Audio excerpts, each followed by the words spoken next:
Le Québec est une formidable terre d'accueil pour celui ou celle qui décide de s'y installer. Cependant, il y a deux obstacles qui ne sont heureusement pas infranchissables, la langue française et l'hiver. Pour ce qui est de l'hiver, il y a de grands auteurs et poètes québécois qui l'ont rendu peut-être un peu moins froid et surtout plus doux à nos oreilles, avec des phrases telles que « Mon pays, ce n'est pas un pays, c'est l'hiver » de Gilles Vigneault, comme « La neige a neigé » d'Émile Nelligan, ou « Demain, l'hiver, je m'en fous, je m'en vais dans le sud au soleil me baigner dans la mer » de Robert Charlebois. Au cours des 60 prochaines minutes, nous allons faire la connaissance de gens qui vont nous expliquer comment et pourquoi ils ont adopté la langue de chez nous. Venez, suivez-moi. Bon. Hey! C'est une langue belle, avec des mots superbes, qui porte son histoire à travers ses accents, où l'on sent la musique et le parfum des herbes, le fromage de chèvre et le pain de froment, et du Mont-Saint-Michel jusqu'à la Contrescarpe, en écoutant parler les gens de ce pays. On dirait que le vent s'est pris dans une harpe et qu'il en a gardé toutes les harmonies.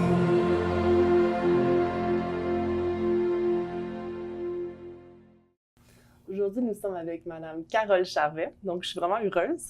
Moi aussi. Quelle est ta mission en tant que directrice du Carrefour interculturel de Laval et comment personnellement êtes-vous impliquée avec les nouveaux arrivants?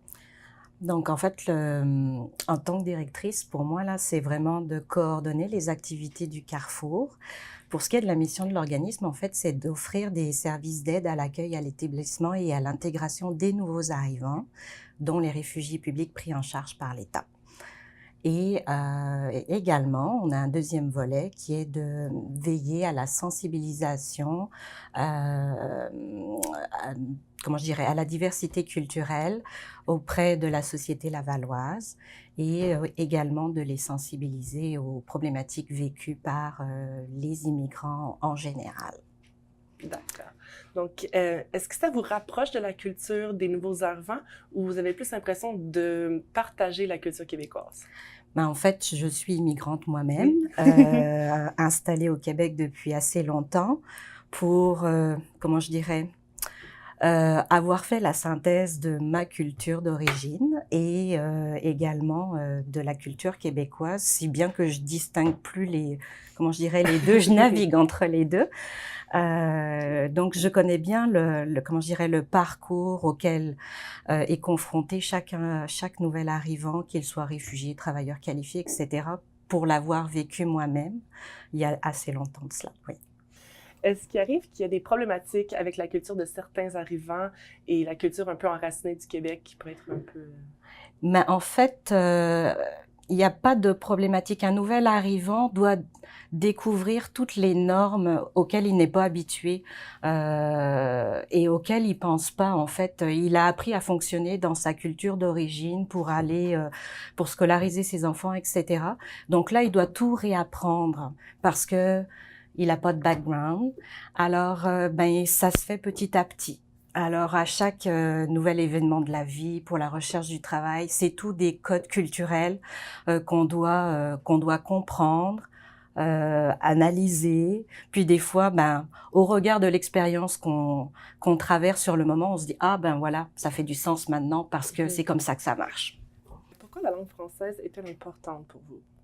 Ben, c'est ma langue maternelle déjà. Oui. Mais si on veut pouvoir échanger avec les gens d'ici, ben, c'est la langue d'échange également. Puis, ça nous permet de découvrir aussi la culture, avoir accès aux auteurs, à ce qui fait que pourquoi le Québec est différent du reste du Canada. Parfait. Donc, comment pouvez-vous offrir un service personnalisé et adapté aux besoins des clients? Parce qu'ils ont des cultures complètement différentes. Oui. L'avantage au Carrefour, au Carrefour d'interculture de Laval, c'est que la majorité des employés, en fait, proviennent ou sont tous issus de l'immigration. Okay. Donc, on vient des quatre coins du monde. On a des Afghans, quelqu'un d'origine grecque, quelqu'un d'Haïti, des Péruviens. Donc, on est tous immigrants. On parle différentes langues.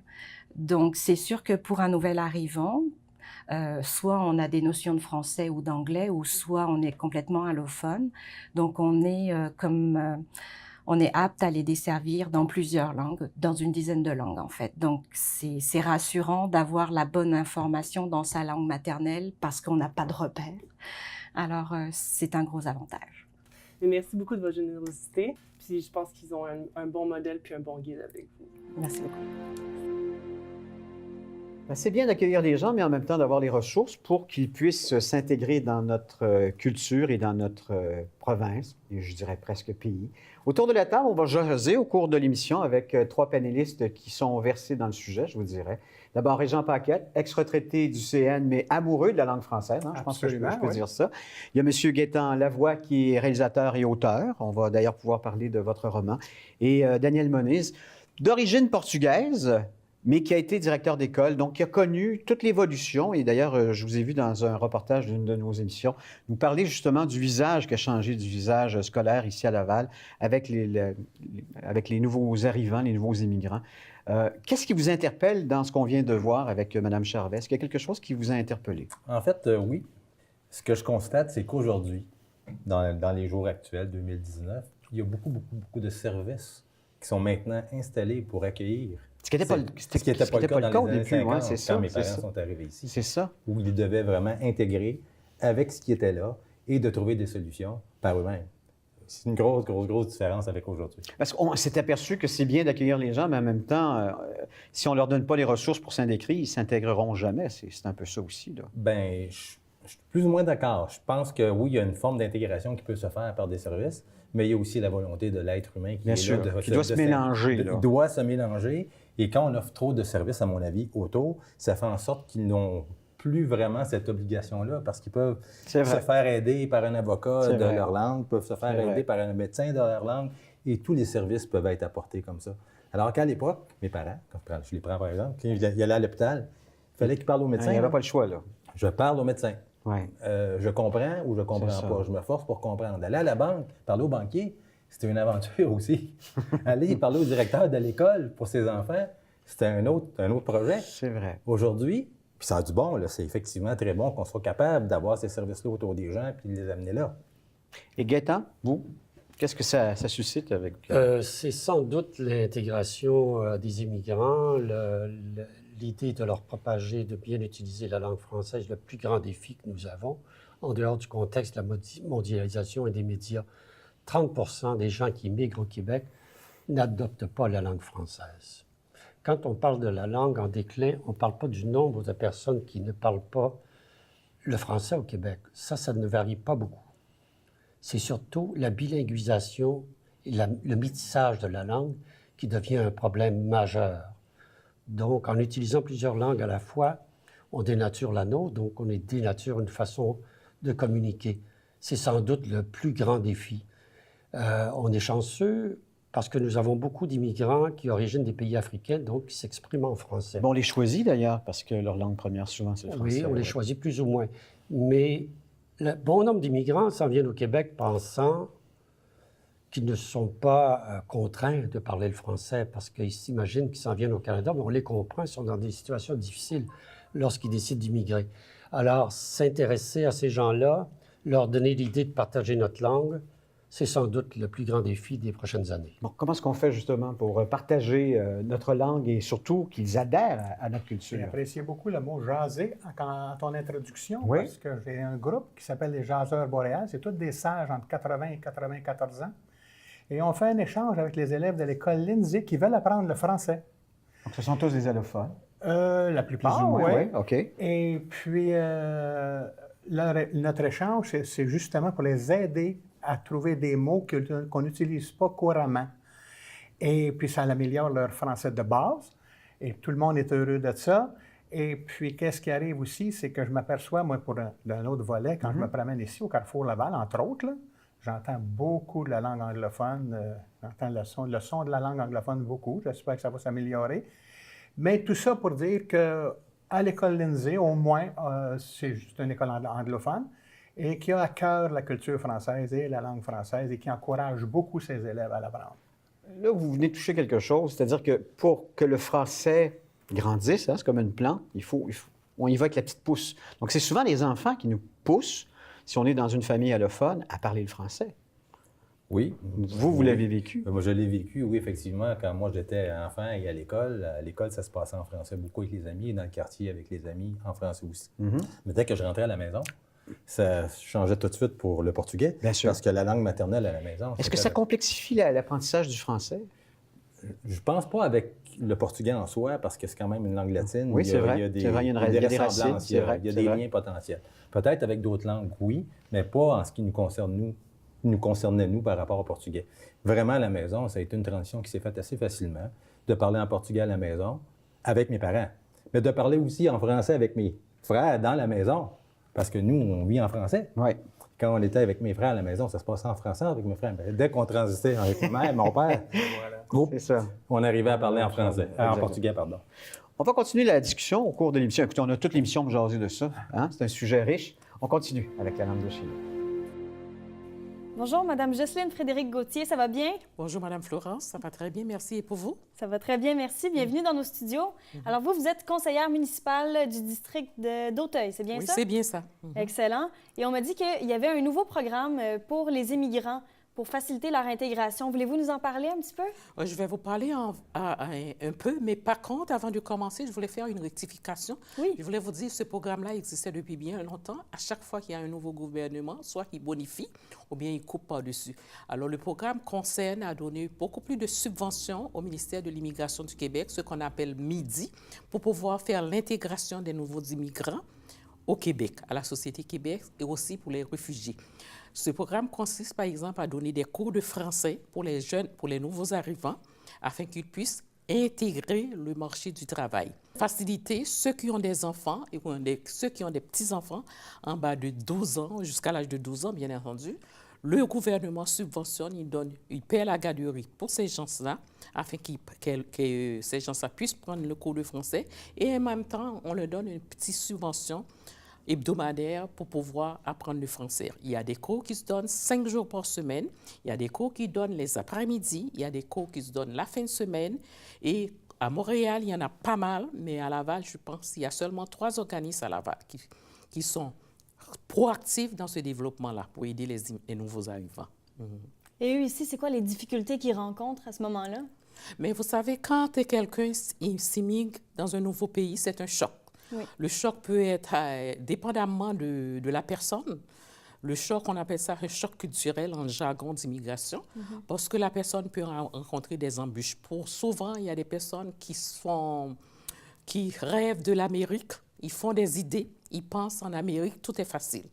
Mais si la personne a des barrières linguistiques, c'est très difficile de s'intégrer parce qu'il faut trouver le logement. Des fois, les personnes ne connaissent pas, ils n'ont pas de parenté, ils n'ont pas de travail. Et le travail, des fois, ils cherchent du travail ici, ça demande l'espérance. Si vous n'avez pas d'espérance, dépendamment dans le domaine, l'employeur ici ne va pas embaucher la personne. C'est pour cette raison, il y a beaucoup de pressions qui se font auprès du gouvernement pour pouvoir repenser la façon de faire la réévaluation des diplômes à l'extérieur. Et les gens qui arrivent, est-ce que d'ordinaire savent déjà parler français? Comment c'est balancé, le pourcentage à peu près?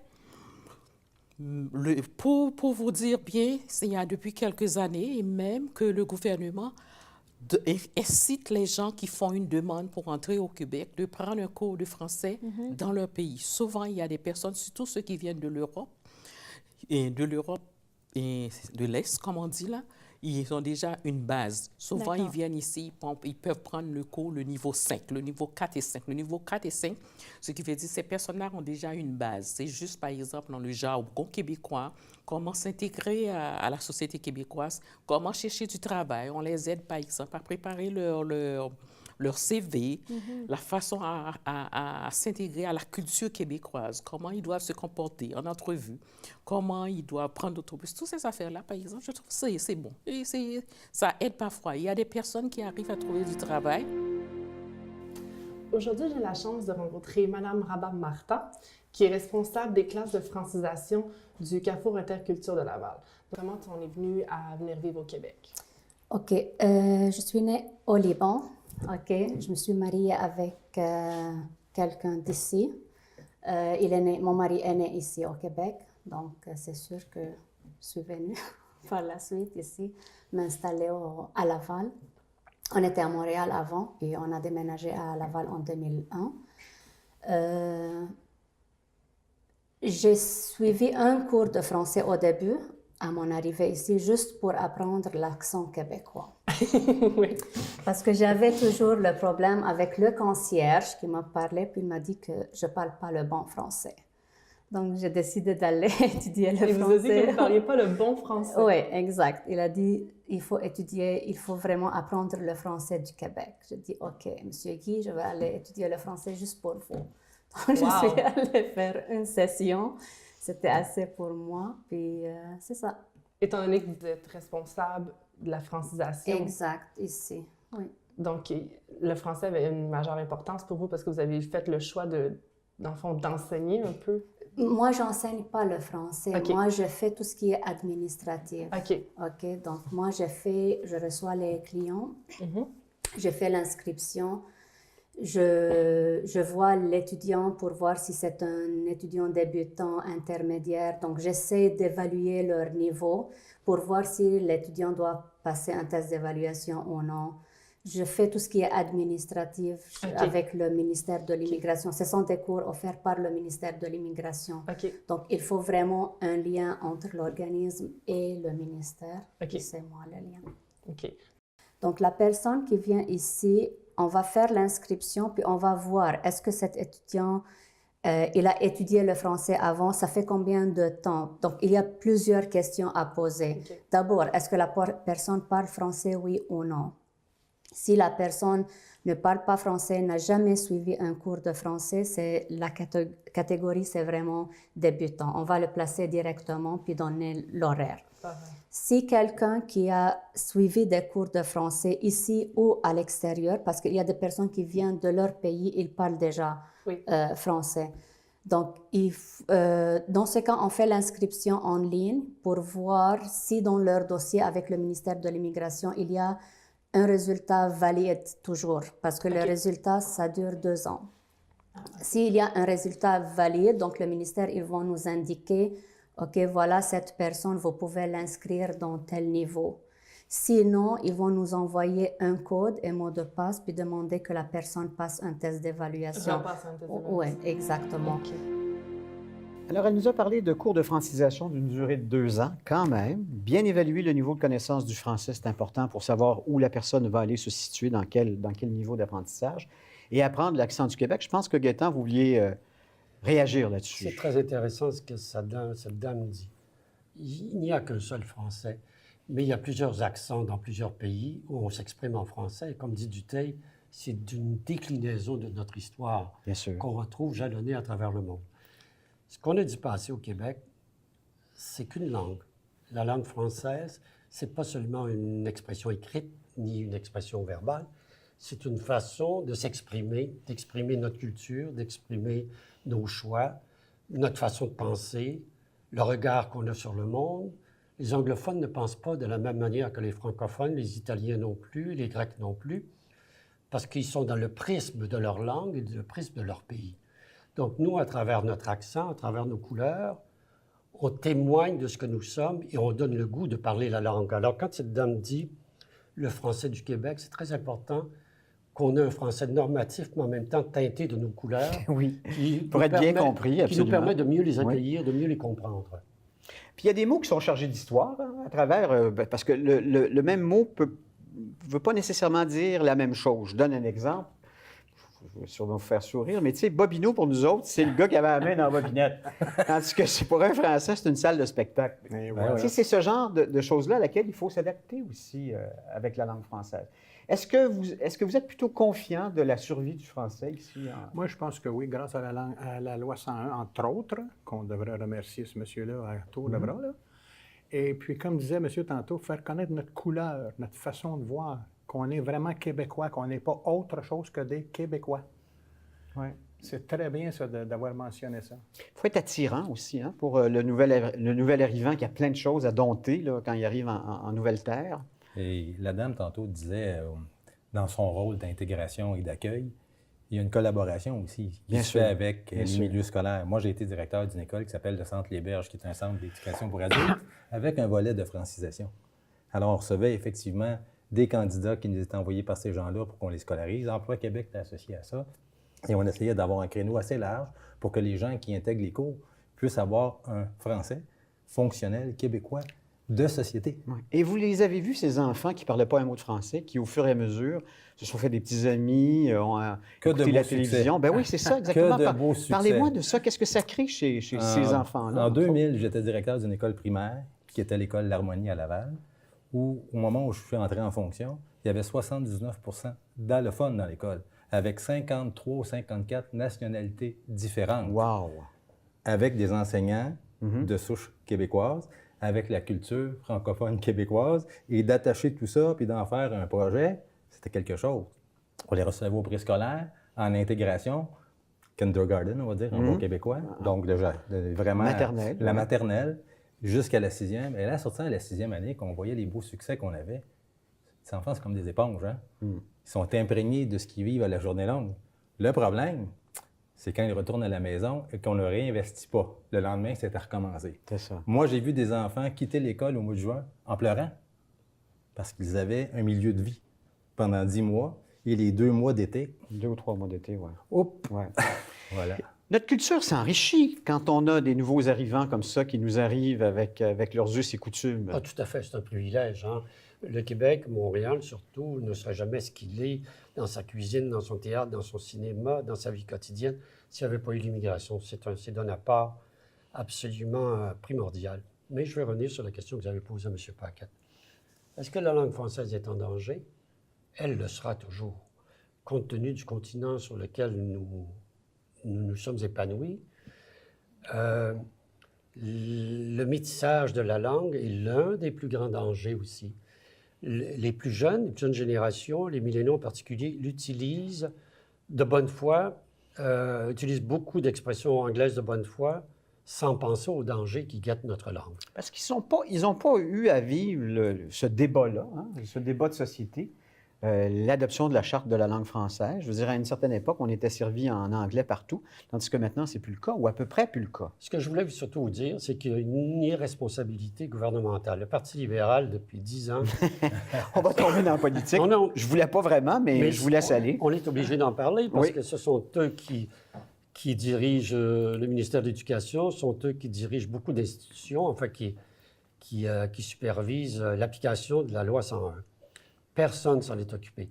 Même le parti actuel, le parti, la CAQ, souhaitait resserrer l'application de la loi 101.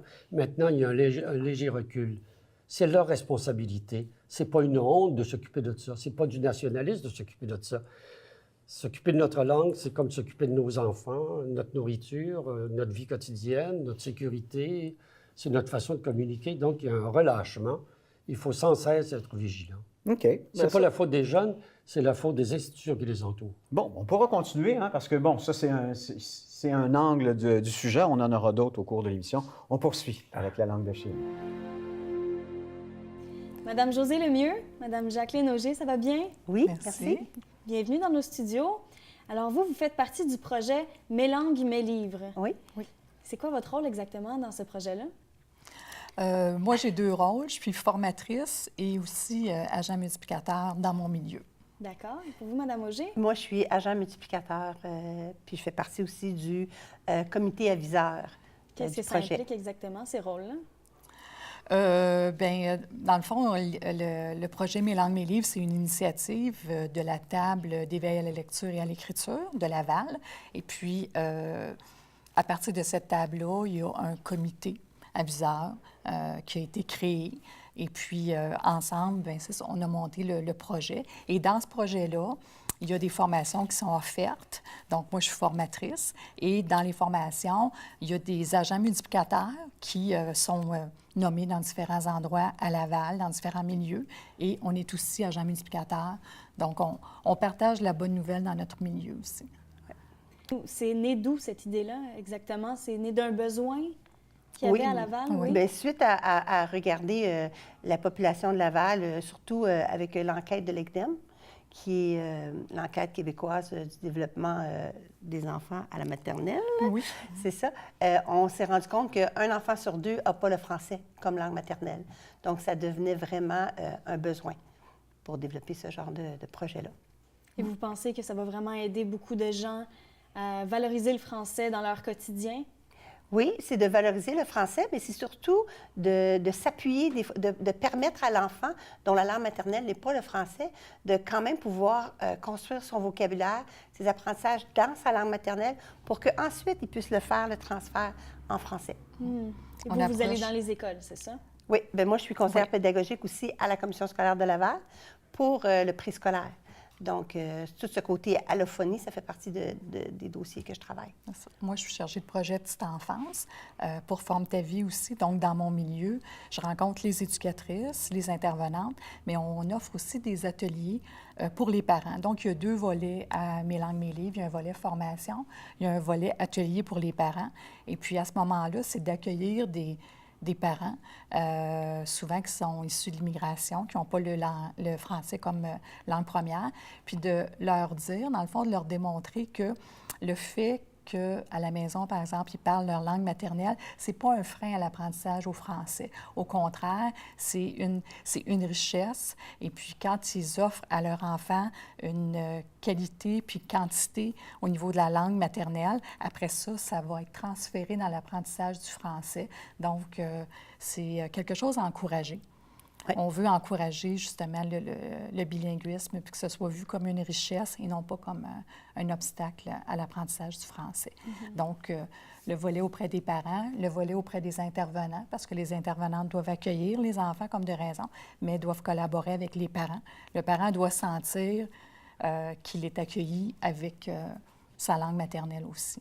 Oui, parce que la recherche est claire. Hein? La recherche nous montre que plus, on appelle ça la théorie la double échelle, plus l'enfant va développer son vocabulaire dans sa langue maternelle, plus il va pouvoir développer son vocabulaire en français. Donc, l'idée, c'est de développer le vocabulaire. Après ça, lui, plus faire les transferts en français. Donc, on encourage les enfants, les parents à développer justement ce vocabulaire-là dans leur langue maternelle avec les jeunes enfants. Un gros merci, mesdames. Merci. Lors de nos dernières rencontres, on a discuté d'où provenait l'accent québécois, de certaines expressions, le son « ouah » qui était autrefois un « oui ». Maintenant, on va voir comment on voit le français aujourd'hui, dans le monde moderne. Par exemple, souvent, on va parler le danger qui menace la langue française au Québec ou à Montréal. La première fois qu'on va faire mention de présence d'anglicisme dans notre langue, c'était en 1810, donc à peu près une 50aine d'années après la conquête. Mais c'est vraiment avec les vagues migratoires qui vont arriver ici qu'on va avoir des questions sur la langue. Par exemple, d'où vient la loi 101, par exemple?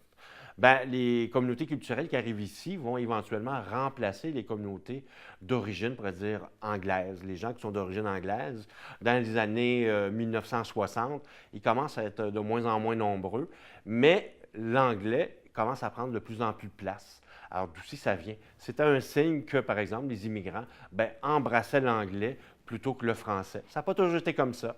On va prendre, par exemple, la communauté italienne qui migre à Montréal au début du 20e siècle. Un peu plus de la moitié de la communauté italienne allait dans des écoles francophones, mais des écoles surpeuplées et souvent avec peu de moyens.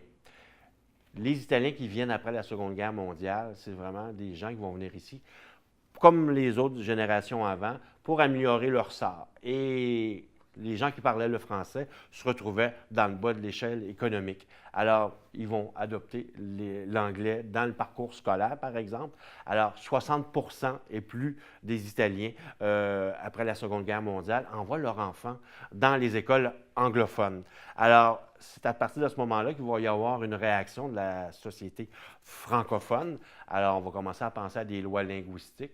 Et il y a eu c'était un sujet délicat, hein? Il y a eu une émeute à Saint-Léonard en 1969. On a dû faire venir la SQ, l'escouade anti-émeute, lors d'une élection scolaire. Les gens qui demandaient que l'éducation se fasse en français avaient gagné les élections. Et la communauté italienne avait manifesté leur opposition à cette nouvelle façon de faire là.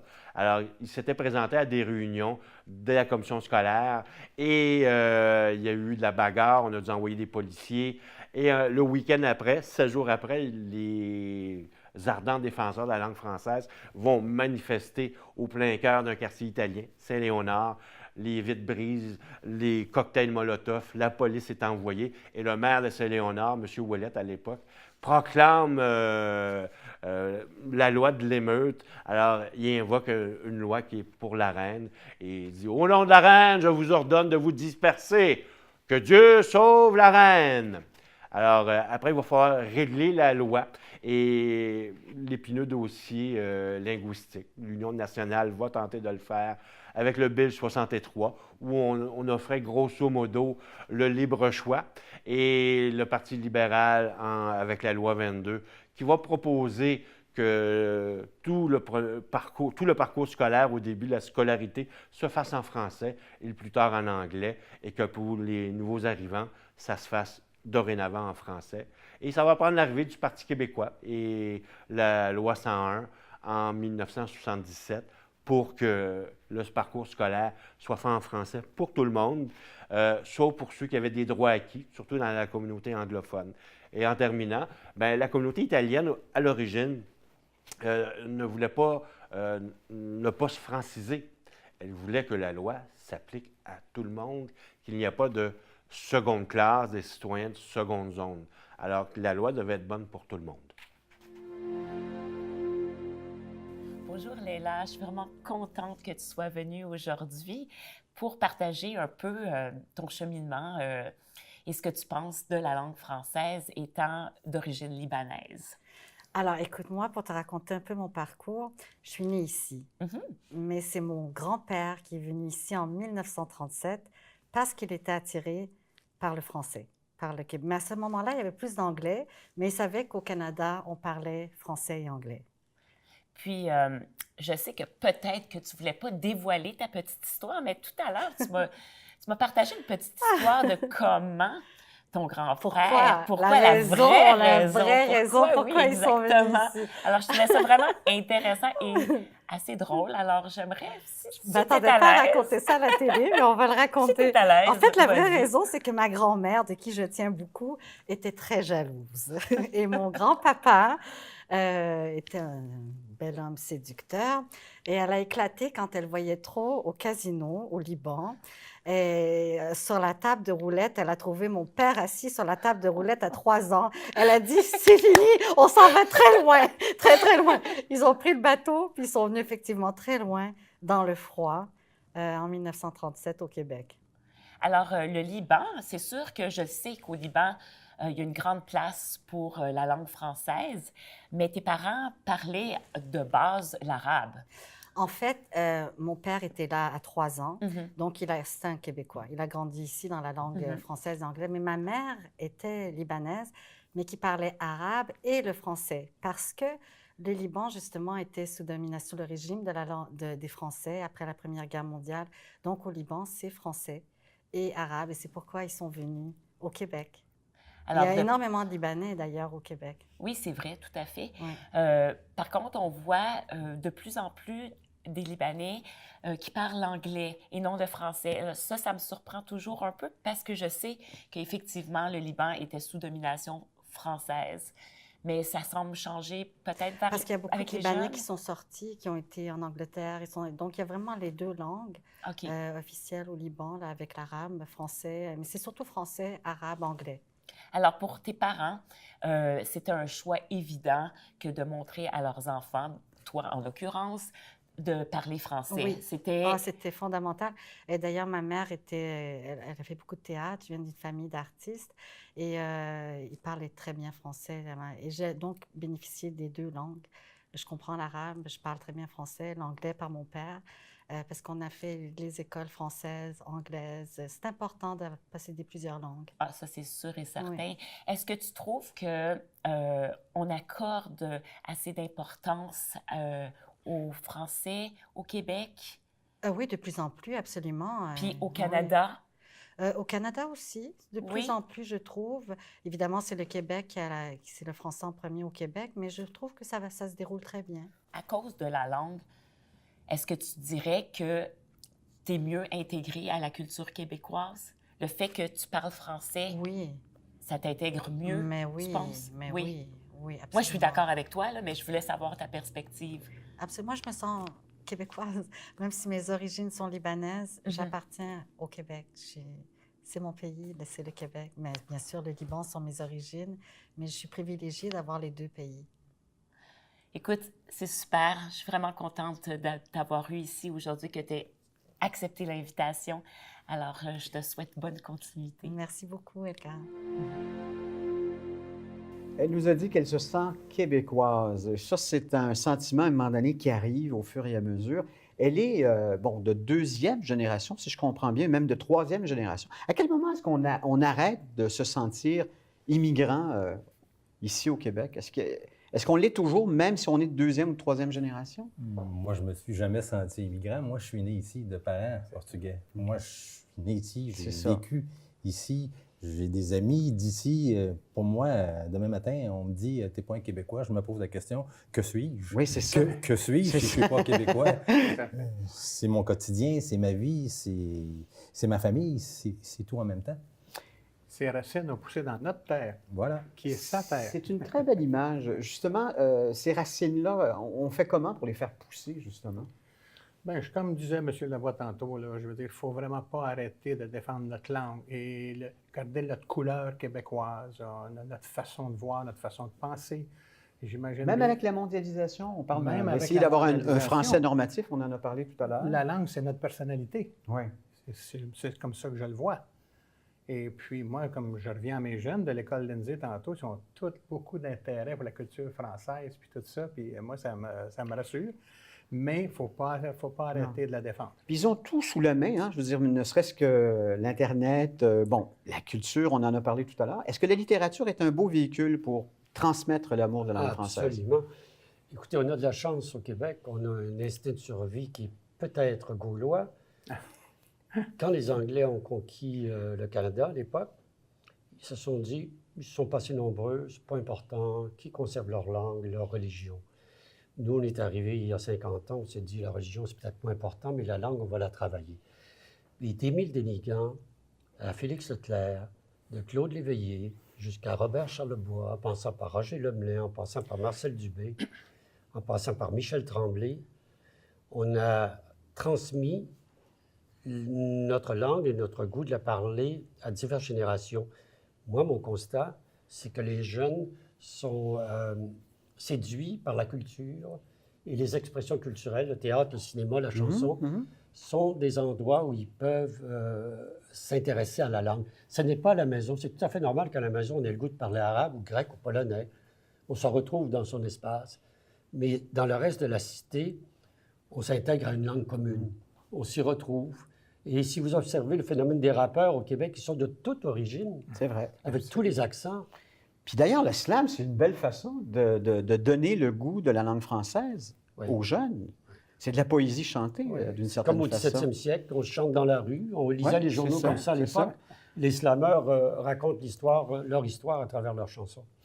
Pour ce qui est en ce moment, c'est quoi le portrait que vous dépeignez de la langue française ici au Québec, Daniel? Bien, moi, je pense qu'on a encore beaucoup de travail à faire pour s'assurer qu'on est bien enclavé dans notre langue. En même temps, vous le mentionniez tantôt, la mondialisation, on ne peut pas oublier ça. On ne peut pas y échapper. On ne peut pas y échapper. Non, il y a plein de belles choses aussi qui se passent dans le monde. On parle d'intégration chez nous, mais en même temps, ceux qui viennent s'intégrer chez nous, on a peut-être des choses à regarder d'eux aussi et à apprendre d'eux. Il y a comme un mélange qu'il faut essayer d'avoir, un mélange positif pour faire avancer les choses à la québécoise. Il ne faut pas être trop rigoriste non plus. La langue française, elle se transforme. Oui, puis je pense que c'est beaucoup mieux que c'était il y a à peu près comme 40 ans. Là, moi, je parle des années 60, 70. On perdait le français à l'époque. Où tu te promenais à Montréal, mon ami, puis c'était anglais à peu près comme partout. C'est vrai. Puis le français qu'on parlait... dans la compagnie, si tu ne parlais pas anglais, des fois, tu étais refusé. C'est vrai. Canadien national, vous avez travaillé. Vous l'avez connu, ça? Entre autres, mais je dois lever mon chapeau au Canadien national aussi parce qu'ils ont versé dans la francisation assez facilement. Et puis, ils ont donné... Mais par contre, c'était pas partout pareil, là. Et puis, je trouve qu'aujourd'hui, c'est quand même mieux. Mais c'est tellement vrai. Dans les années 70, c'était pas rare qu'on entendait je vais aller faire réparer mon bumper puis mon windshield. Aujourd'hui, on entend moins ça. Aujourd'hui, on parle d'un pare-brise, d'un pare-choc, d'un phare.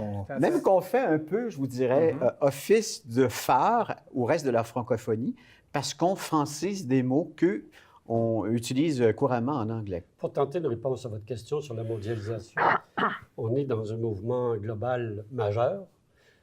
Comme il y en a eu à plusieurs moments dans notre histoire. Et lorsque les pays africains au sens large vont déborder davantage sur le reste de l'humanité, la langue française va survivre davantage. Oui, c'est vrai que l'avenir de la langue française... Passe par l'Afrique, je pense. Absolument. On va avoir un coup d'épaule de l'Afrique. Oui. Absolument, on en a bien besoin. On poursuit dans le cadre de cette émission et on revient un petit peu plus tard avec notre table ronde à la langue de Chine. Je suis venu ici effectivement via le programme d'immigration du Québec. Vous savez que le gouvernement a mis depuis longtemps a mis en place un programme de ce qu'on appelle les immigrants choisis. Moi, je rentrais dans la catégorie de travailleurs professionnels vu que j'en avais déjà un diplôme de baccalauréat, alors on postule, on dépose la candidature via les documents qu'on envoie au gouvernement du Québec. À l'époque, c'était la délégation du Québec à Vienne, en Autriche, qui gérait ce processus. Finalement, après tout un échange, des analyses au niveau médical, les entrevues à l'ambassade, c'est le gouvernement du Canada qui te met le visa sur le pas. Des entrevues médicales? Ah oui, on a un examen médical complet fait auprès des cliniques médicales qui sont agréées par le gouvernement canadien. Okay. Je me suis déplacé à Budapest. Pas juste les médecins là-bas qui pourraient falsifier quelques petits... Donc, quelle importance a la langue française dans votre vie? Tout c'est autour de la langue française parce que, mettons, maintenant je suis enseignant, je suis consultant politique, alors bien évidemment je lis beaucoup en français, que ce soit des documents, que ce soit des travaux des étudiants, que ce soit les médias, que ce sont les livres. C'est vraiment le centre de tout mon univers. D'ailleurs, j'arrive même à penser, à réfléchir en français, quoique je lis aussi des documents dans d'autres langues, ma langue maternelle, anglais, italien. Vous parlez combien de langues? À part le roumain, anglais, français, italien également, puis je comprends l'espagnol, je suis capable de le lire. OK. Et à la maison, quelle est la langue la plus parlée? Avec vos enfants, les deux, parce qu'on veut transmettre à notre enfant aussi une partie du patrimoine de la langue roumaine. Alors, on échange en roumain. Mais quand on fait des devoirs, par exemple, on parle beaucoup en français. Puis lui exige ça, effectivement, de parler en français. Donc, on parle les deux. On pourrait dire que, il a deux langues maternelles en même temps, français et roumain, à part l'anglais qu'il apprend comme ça. À l'école. Mais il va à l'école française? Oui, vos enfants vont à l'école française? Oui. Donc, justement, la majeure partie de différence, comme à la maison, vous dites que vous parlez quand même relativement un peu roumain. Oui. Et au travail, où est-ce que là, c'est complètement le contraire, où est-ce que là, vous devez parler français couramment? Oui. Est-ce que vous sentez comme des fois un peu un imposteur à la maison, un imposteur au travail, ou pour vous, ça coule complètement? Non, ça coule complètement. J'ai aucun problème avec ça. Avec une facilitation, je change de langue tout le temps. Vous vous sentez comme un Québécois roumain? Oui, effectivement. Les deux font partie de vous, si je comprends bien. Oui, effectivement. Et je vous remercie beaucoup, Rares. Donc, je suis vraiment contente que vous soyez venu ici partager votre culture et votre intégration aussi à notre culture. Merci beaucoup de m'avoir invité. Salutations à tout le monde. Il se sent comme un Québécois roumain. Son enfant exige qu'on lui parle en français. Ça, c'est beau, par exemple. Il réfléchit en français. Ça, c'est beau. Parce qu'effectivement, moi qui ai appris le français, l'anglais, l'espagnol, j'ai vécu au Mexique pendant un certain temps. Puis à un moment donné, la culture dominante, celle dans laquelle on est, à un moment donné, prend le dessus sur notre culture maternelle. Et tout tourne autour du français dans sa vie. Il nous l'a dit, il est enseignant, analyste politique et ainsi de suite. C'est une belle histoire, celle de monsieur qui est là. Qu'est-ce que vous y voyez, Régent, dans son histoire? Bien, c'est une belle évolution. Puis, écoute, moi, j'ai une nièce qui est au Michigan, aux États-Unis. Elle a gardé son français très, très bien. Et puis son fils, qui est à l'étude à Baltimore, revient au français. C'est d'ailleurs mon fils qui donne des cours. Et puis, oui, votre fils donne des cours en français. Oui, tout à fait. Et puis, non, vraiment, moi, comme je disais tantôt, je suis assez heureux de voir l'évolution de la langue française chez nous dans le moment, à comparaison à il y a quelques années. Là, je sais que je me répète, mais je suis très heureux de voir ce qui s'en vient. Est-ce qu'on le voit, les beaux côtés de la loi 101, Gaétan? Oui. On n'existerait plus. Notre langue à ce point-là? Ah oui, aurait été amoché, là. Sérieusement, on aurait été métissé totalement. Je voudrais vous rappeler, je pense qu'à chaque fois qu'on perd un mot de la langue française, entre nous, on perd un outil pour se faire comprendre et pour s'exprimer.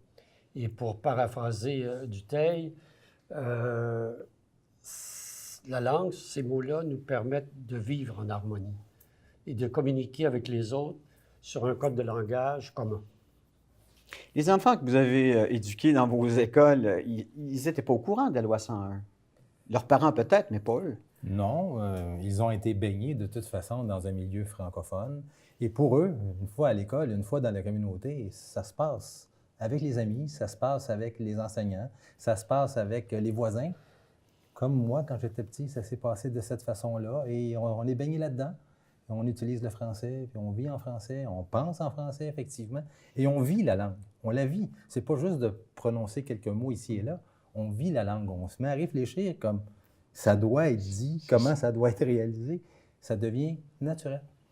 Le Québec a-t-il fait de grands pas de géant depuis ces dernières années ou est-ce qu'il fait du sur place? Je ne dirais pas de géant ni sur place. Le Québec avance, je pense, lentement, mais sûrement, je crois. Et puis, moi, je refais référence encore à l'école Lindsay où les jeunes qu'on supporte, qui veulent apprendre leur français, dont une qui veut réapprendre. Elle l'a perdu. Parce que ses parents ont vécu dans la Colombie-Britannique. OK. Et puis là, elle revient au Québec. Et puis, ils mettent vraiment l'effort là, de retourner au français et la culture. Et avec les amis, dans leur quartier et tout ça, ils sont bien heureux de pouvoir échanger ensemble. Montréal, c'est une ville francophone? De moins en moins. Laval? Je pense qu'il y a beaucoup de travail à faire dans l'intégration des immigrants pour leur donner le goût de conserver ou de décider de parler en français. Mais la langue française au Québec est dans une situation fragile, elle le sera toujours, parce que nous sommes une minorité. Alors, les efforts du docteur Camille Lorrain, à l'époque, celui qui a créé la loi 101, doivent être renouvelés à chaque année, à chaque jour. Mais les enfants, c'est quelque chose de merveilleux. Je suis allé à l'école Mont-la-Salle récemment, une école importante de Laval, et je n'ai vu que des noms d'origine culturelle différentes. Je n'ai entendu qu'un français relativement bien parlé dans cette école-là. C'est porteur d'espoir. Absolument. Donc, on est quoi? Optimiste? Hein? Mais je reviens à tantôt ce que je disais pour ce qui est du Carrefour Laval. Là, je crois que Shakespeare fait des beaux sourires à Molière. Parce que Molière doit verser une petite larme de temps en temps. Là. En même temps, je trouve qu'on est dur avec nous-mêmes. On se met beaucoup de pression sur les épaules. Je pense qu'on a une belle culture, on parle un français coloré de chez nous, mais on n'est pas les pires. Quand on regarde les Français, bien sûr, les ing en français, là, puis les schwing, puis les parkings, puis le pressing, on est en France, là. C'est vrai. En France. Alors oui, on a du travail à faire, mais en même temps, tout n'est pas perdu. On n'a qu'à travailler sur les bonnes affaires, intégrer nos gens de la bonne façon, les accompagner, tirer aussi des leçons de ce qu'ils nous apportent. Et je pense qu'on va faire une communauté qui est pleine de sens. Daniel Moniz, Gaétan Lavoie, Régent Paquette, merci infiniment d'avoir participé à cette émission. On poursuit avec la langue de chez nous. Quand j'arrivais à l'aéroport, que la personne qui m'a accueillie, elle m'a dit que elle m'a donné les listes comment je peux apprendre beaucoup de français. Elle m'a donné tous les places, tous les endroits, comment je peux commencer à apprendre le français. Elle était très facile pour moi. Juste, je n'ai pas passé beaucoup de temps et concentré.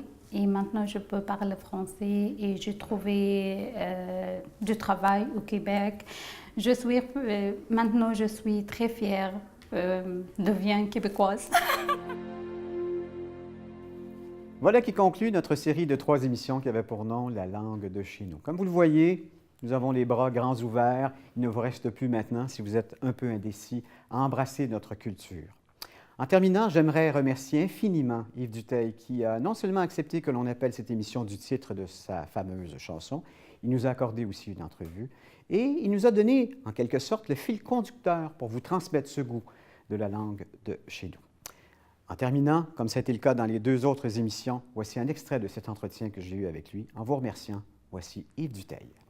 Les gens qui regardent la langue de chez nous, donc le titre de notre émission, grâce à vous d'ailleurs, merci beaucoup Yves, on essaie de leur faire valoir la beauté de la langue française et de choisir cette langue plutôt qu'une autre, parce qu'ici en Amérique, on a le choix.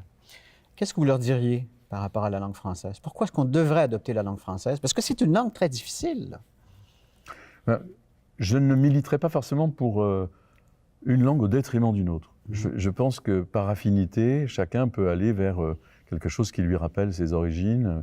On ne va pas demander à un Mexicain de finalement choisir le mandarin. Bien sûr.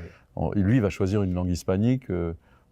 Donc, le français, c'est aussi le choix de ceux qui ont dans leur culture quelque chose qui est proche de la francophonie. Mais pourquoi le français plutôt qu'une autre langue? Parce que je pense que toutes les langues ont des spécificités. Elles ont des affinités culturelles avec, par exemple pour le français, la diplomatie, avec la poésie, avec l'immatériel, avec le sentiment, avec l'émotion. L'anglais, ça va être peut-être davantage la langue de la technologie, de l'industrie, des affaires, des échanges entre les pilotes des avions qui cherchent à avoir le même langage pour pas que les avions se catapultent les uns contre les autres. Et pour qu'on se comprenne dans ce qu'on a à partager.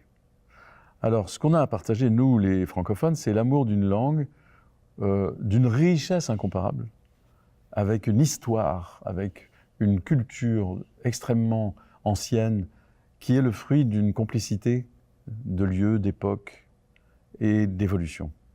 C'est pour ça que je pense que jamais dans le monde, il n'y aura une langue unique. La planète, dans 5000 ans, elle aura toujours... Il n'y aura pas l'espéranto. Il n'y aura pas l'espéranto. D'ailleurs, j'ai beaucoup discuté avec quelqu'un qui m'a expliqué l'espéranto et j'ai compris. En fait, c'est un peu comme la monnaie commune et la monnaie unique. C'est qu'on ne cherche pas à avoir une langue unique, on cherche à avoir une langue commune pour ce que l'on partage. Et l'espéranto, c'était l'espérance aussi de cette compréhension mutuelle, parce que je trouve complètement archaïque que derrière une frontière, on ne se comprenne pas parce qu'on ne parle pas la même langue. En effet. Je pense que le français, si je devais convaincre des migrants ou des arrivants de choisir le français, je leur dirais écoutez des chansons, allez voir des films, lisez des livres, essayez de vous apprivoiser à la langue française à travers les sentiments qu'elle dégage, à travers les émotions qu'elle porte, à travers le savoir ou la connaissance qu'elle permet d'acquérir. Qui porte son histoire à travers ses accents, où l'on sent la musique et le parfum des airs, le fromage de chèvre et le pain de froment, et du Mont-Saint-Michel jusqu'à la Contrescarpe, en écoutant parler les gens de ce pays,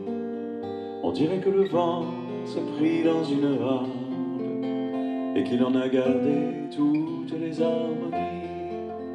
Dans cette langue belle, aux couleurs de Provence, où la saveur des choses est déjà dans les mots, c'est d'abord en parlant que la fête commence, et l'on boit des paroles aussi bien que de l'eau.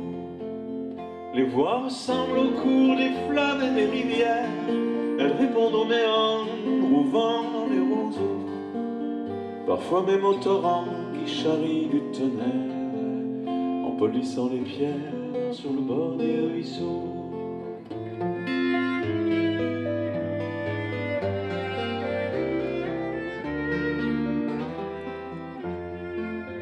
C'est une langue belle à l'autre bout du monde, une bulle de France au nord d'un continent, sertie dans un étau, et pourtant si fécond, enfermée dans les glaces au sommet d'un volcan. Elle a jeté des ponts par-dessus l'Atlantique, Elle a quitté son nid pour un autre terroir. Et comme une hirondelle au printemps des musiques, elle revient nous chanter ses peines et ses espoirs. Nous dire que là-bas, dans ce pays de neige, elle a fait face au vent qui souffle de partout pour imposer ses mots jusque dans les collèges, et qu'on y parle encore la langue de chez nous. C'est une langue belle à qui sait la défendre. Elle offre les trésors de richesse infinie, les mots qui nous manquaient pour pouvoir nous comprendre, et la force qu'il faut pour vivre en harmonie. Et de l'île d'Orléans jusqu'à la Contrescarpe, en écoutant chanter les gens de ce pays, on dirait que le vent s'est pris dans une harpe et qu'il a composé toute une symphonie. Et de l'île d'Orléans jusqu'à la Contrescarpe, en écoutant chanter les gens de ce pays, on dirait que le vent s'est pris dans une harpe et qu'il a composé toute une symphonie.